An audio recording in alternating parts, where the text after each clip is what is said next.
Ano-ano ang mga risk factors para sa pagkakaroon ng cancer? Sa mundo, cancer ang patuloy na nangungunang sanhi ng kamatayan. Sa katunayan noong 2018, mayroong 9.6 milyong ang namatay. Ayon sa World Health Organization, WHO, 141 na kaso ng cancer ang na-diagnose noong 2018. Habang sa Asia naman, mahigit 9.5 milyong kaso ng cancer ang naitala noong 2020. Isa pa rin ito pinakamalaking alalahanin sa kalusugan hanggang sa kasalukuyan kaya mahalagang maunawaan ang iba't ibang risk factors nito. Ano ang cancer? Ang cancer ay tumutukoy sa mga sakit kung saan hindi makontrol ang paglaki at pagkahati ng mga selula ng ating katawan. Kapag nasobrahang magbigay ang selula, maaari itong bumuo ng mass na tinatawag na tumor, maaaring benign, non-cancerous, o malignant cancerous. Mayroong higit sa 100 uri ng cancer na nakaaapekto sa iba't ibang bahagi ng katawan. Maaari din kumalat sa iba pang organ ang mga cancer cell. Samantala, may iba pang uri ng cancer na hindi nagkakaroon ng mga tumor tulad ng leukemia. Mga pangunahing salik na nag-aambag sa cancer. Mayroong ilang mga risk factors na nakaka-impluwensya sa pagkakataong ma-diagnose na ikaw ay may cancer. Bagamat hindi ito direktang nagdudulot ng cancer, ang pagkakaroon ng isa o higit nito ay dahilan upang magkaroon ng regular na screening ng cancer. Ito ay upang maagapan ang paglala nito kung mayroon man. Edad. Bagamat ang cancer ay maaaring tumama sa anumang edad, habang tumatanda ang isang tao, mas tumataas ang tsansa na magkaroon ng cancer. Mas maraming kaso ng cancer ang patuloy na tumataas dahil sa edad. Mga salik sa pamumuhay. Ang paninigarilyo, dieta na may mataas na taba, at pagtatrabaho sa mga nakalalasan na kemikal ay halimbawa ng mga salik sa pamumuhay. Ito ay maaaring makapagpataas ng tsansang magkaroon ng cancer. Obesity. Ang mga tao na sobra sa timbang o obese ay may mataas na tsansa na magkaroon ng cancer. Pangunahing sanhi nito ang pamamaga na dulot ng visceral fat, o ang taba na pumapalibot sa mahahalagang organ. Humahantong ang pamamaga na ito sa mas mataas na insulin sa pancreas.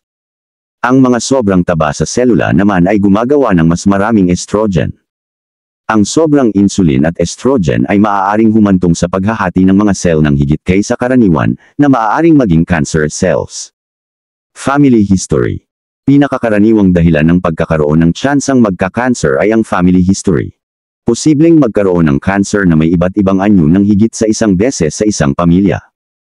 Hindi pa natutukoy kung genetic mutation ang dahilan ng pagkakaroon ng sakit o hindi kaya ang pagkakalantad sa mga kemikal na malapit sa tirahan ng isang pamilya, o kombinasyon ng mga salik na ito o nagkataon lamang. Mahinang immune system. Immune system ang nagpoprotekta sa ating katawan laban sa impeksyon at sakit. Kapag binago ng isang bagay ang immune system, napapahina nito ang katawan sa pagdepensa laban sakit. Nawawala ng kakayahan ng katawan na masira ang mga cancer cell o labanan ng impeksyon lalo na sa mga pasyenteng umiinom ng immunosuppressive na gamot. Kabilang din kung ang kanilang katawan ay immunocompromised, tulad ng mga taong may HIV, AIDS.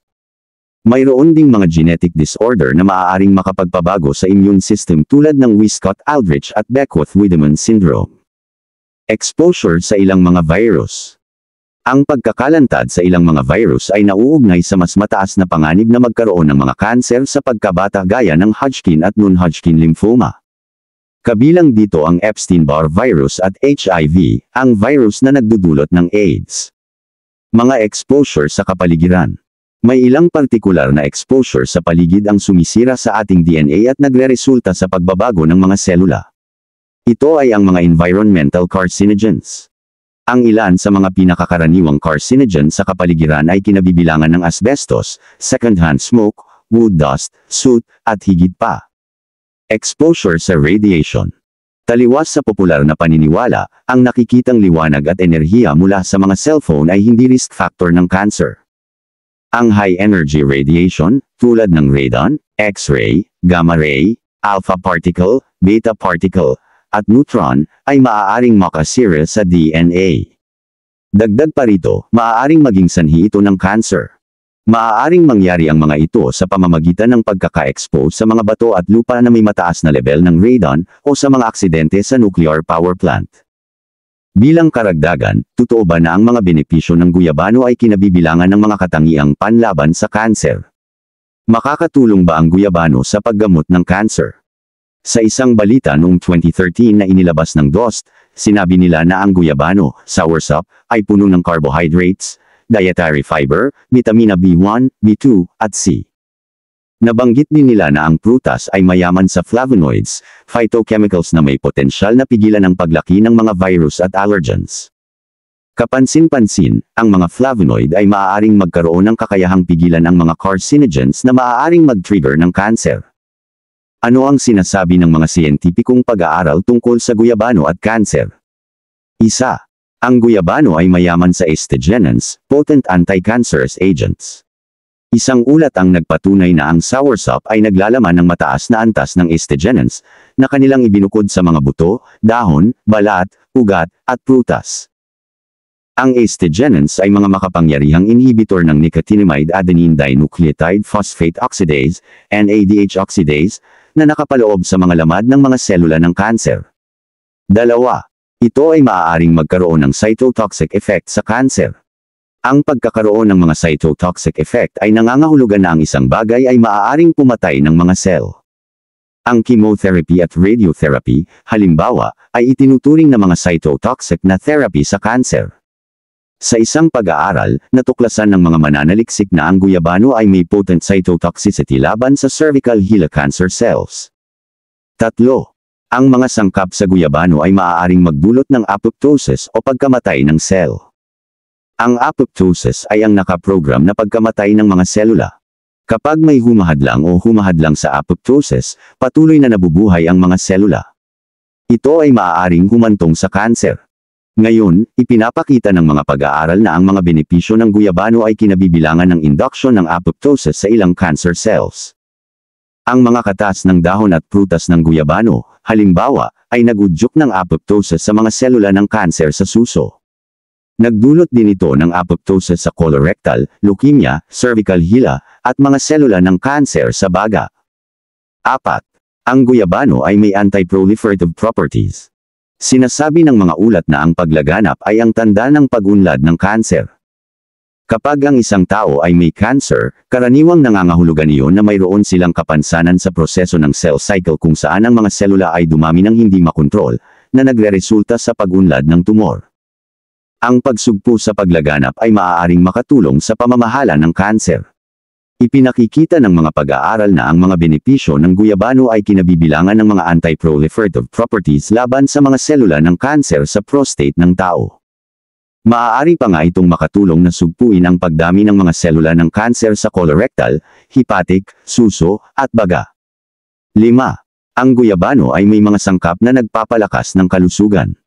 At sa huli, kapag mayroon kang kanser, ang pagpapalakas ng iyong kalusugan ay dapat maging isang prioridad. Ipinaliwanag ng isang ulat na ang soursop ay may sumusunod na gawain. Antioxidant, anti-hypertensive, anti-parasitic, pangalis ng pamamaga. Mga benepisyo ng guyabano para sa kanser, mga pag-iingat at paalala. Kahit gaano kalaki ang mga benepisyo ng guyabano, tandaan na ang mga eksperto ay nagbabala sa mga tao laban sa paggamit ng prutas para sa kanser.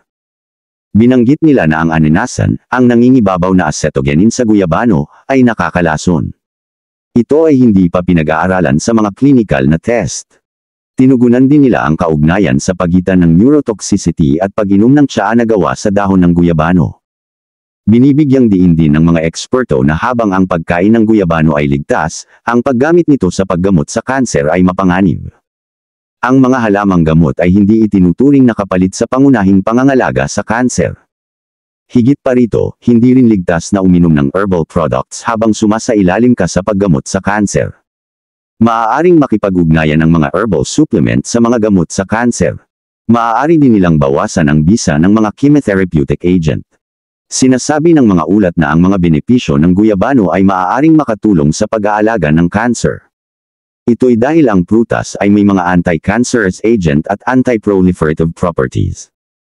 Bukod dito, maaari itong mapalakas ang kalusugan, maglaman ng mga cytotoxic na katangian laban sa cancer, at magdulot ng pagkamatay ng selula ng cancer. Ngunit sa kabila ng mga potensyal na benepisyo ng guyabano na ito, mangyaring iwasan ang paggamit ng prutas, o anumang produktong gawa mula dito, upang gamutin ang kanser o anumang iba pang kondisyon ng walang pag-aproba ng iyong doktor. Disclaimer, ang channel na ito ay hindi nilalayong palitan ng profesional na medikal na payo.